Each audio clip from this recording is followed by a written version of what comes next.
So ngayon, nandito ako sa Antipolo Church. Ayan, and it's Sunday.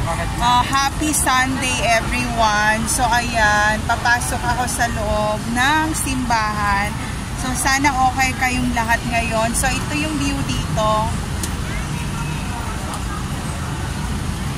So ayun, mamaya ako na susuotin to kasi not allowed to wear strap dress. So meron akong dala na suit para isuot to sa loob ng simbahan. So gusto ko lang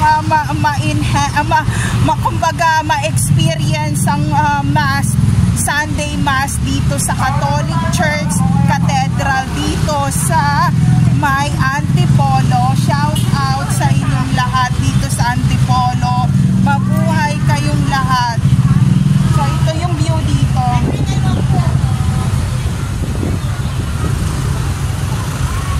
So ayan, papasok na tayo sa simbahan.